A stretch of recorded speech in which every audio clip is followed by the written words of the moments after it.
What's up, all my movie-loving maniacs? This your boy Bankful B of the Lassiter Factor, and I am here with another TV review for Euphoria Season 3, which wrapped up on Sunday. I'm here to talk about it, so let's get into it. So Euphoria Season 3 takes place a few years after the events of Season 2, in which we see Rue and her high school friends navigate life post-high school. Rue still owes Lori money, and she gets entangled within the drug trade life. Throughout this whole experience, she has divine intervention, if that's what you want to call it, and tries to reacquaint herself with God. And she also gets entangled with the DEA as a informant. Meanwhile, Cassie and Nate get married. Cassie starts an OnlyFans with Maddie as her pimp slash manager. But Nate owes a lot of people money, and so he gets limbs cut. Lexi works in the film industry, which is about as much as I can say about her character on this season. And oh yeah, Juice is on the show too, and she has a sugar daddy where she can stay with him and paint all day. Now, as far as my relationship with the show as a whole, I know this show as a whole isn't everybody's cup of tea. I understand that completely, but for me personally, I actually did like those first two seasons. I liked, well, and yes, that includes the second season, which I know a lot of people didn't like, but overall, I just love the world that Sam Livingston presents within this world, and I just love the themes of addiction, attachment, and everything that this generation, well, at least the previous generation, I guess if you want to call it that, what the previous generation of teenagers was going through. I'm not a part of that generation, but I can still admire that this generation, they have something that speaks to them, even if they don't always relate to it. But I also love the performances on the show and the careers it launched. Granted, some were bigger than others. Cough, cough, Sydney Sweeney. With that being said, I can definitely tell you that this show, it did kind of dipped in quality after that first season. That first season felt like it had its own identity, and then the second season it just kind of abandoned the vibe and aesthetic that the first season had, so that Sam Livingston could make it more cinematic, which I do appreciate. But at the same time, it still swayed away from what made the shows stand out in the first place. And so now here we are with season 3. Yeah, this is definitely the weakest season, and it was definitely a mixed bag, and just and definitely in context of the finale, the season as a whole, I just feel like it just didn't know what it wanted to be, and the finale to me was just bleak and depressing. And it made some decisions that made sense and also made sense thematically, but at the same time, yeah, this season is just gonna be known as the weakest of the season. And part of the reason why is what I was saying about how this feels more cinematic than it did in the first season. And I mean, it feels like Sam Levinson, he had more emphasis on it being cinematic here. Like he basically just used Euphoria as a palette to show like, hey, I can do other genres like a Western, a crime drama.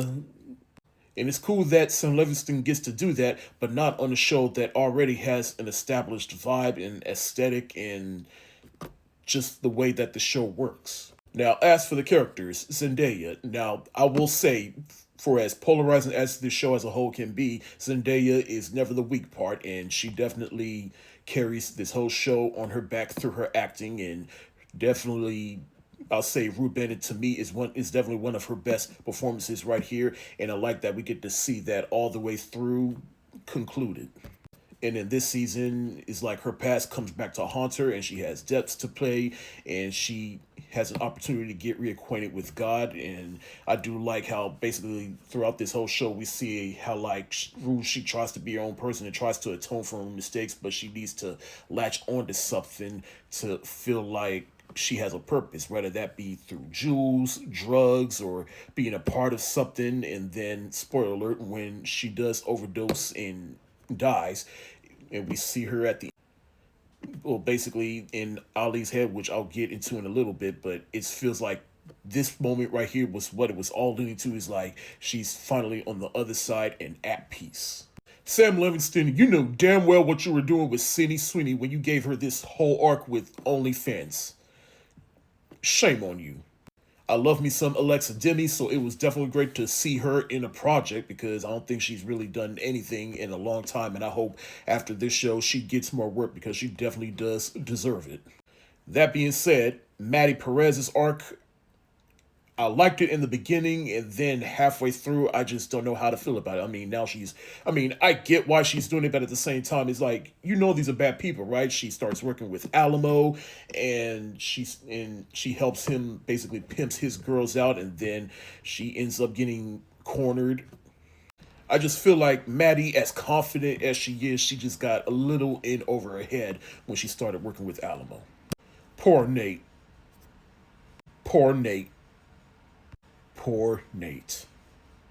Great to see Kadeem Hardison still get work. And a KC Undercover reunion. I'd say the wedding episode was probably the most entertaining episode this season. And Alana Ubach, you are truly a national treasure. After watching you on TED and then seeing you here, and if watching you sing Get Low by Little John at the wedding wasn't the funniest goddamn thing. Look, I know this actor has a name, but to me, he'll always be Majestic from Get Rich or Die Trying, and it's great to see this actor still get work, and he definitely had this season on his shoulders as well as Alamo.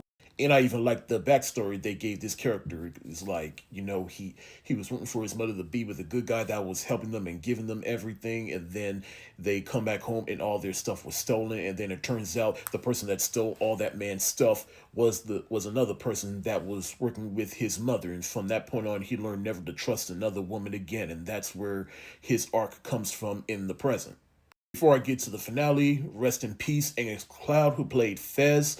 And I like how they pay tribute to him on this show, but at the same time, I do think it's slightly problematic because canonically he's still alive on the show, and I just feel like, I get it. You want to basically have that actor stay alive within the universe of the movie or show or whatever. I get that, but at the same time, it just kind of, you kind of have to bend over backwards just to explain why he's not around, and it's just a little jarring to me. Because on the show, he's still alive and just serving time in prison.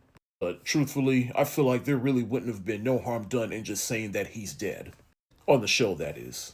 Rest in peace, Eric Dane, who passed away before the show came out, but he did film a few episodes, and yeah, it was a little bittersweet, though it is a bit weird to see him reunited with Jules, whom he got busy with as a teenager, and so now he's on the sex offender list, and they kind of gave the two of them this little weird closure, acknowledging their past or whatever. It just seemed a little out of place.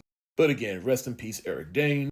Now, after Rue dies, Ali, he kind of takes it upon himself to get revenge on Rue because he does find out that it was actually fentanyl in those pills that Alamo gave her.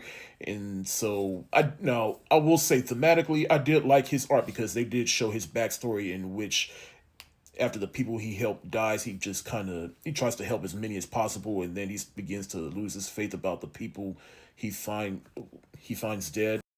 It's just he's done this so many times that, hey, he decides, this is my last meeting, and he gets revenge for who he calls his daughter now. To me, the finale, it was just bleak and depressing because some characters they just acted nonchalant about Rue being dead, or just the resolution they gave some of the characters just didn't feel earned. But like I said, this season as a whole is definitely the weakest of the 3 seasons. And as far as it being a finale to 3 seasons worth of television, I'd say it was okay at best. For nothing else, I felt like it gave us closure to Rue, who was the heart and soul of this show. And shout out to Zendaya for giving us this character and holding the show on her back. I'm going to give Euphoria Season 3 the shoulder shrug emoji, because there'll be things that you may like, things you may not like, some things that may not work for you, and just in context with the rest of this show, that all depends on you. Thank y'all so much for watching. Have you seen Season 3 of Euphoria? If so, let me know what you think in the comment section below, and what did you think of the show as a whole? This is your boy Bankful B of the Lassiter Factor. Stay safe, wash your hands, peace.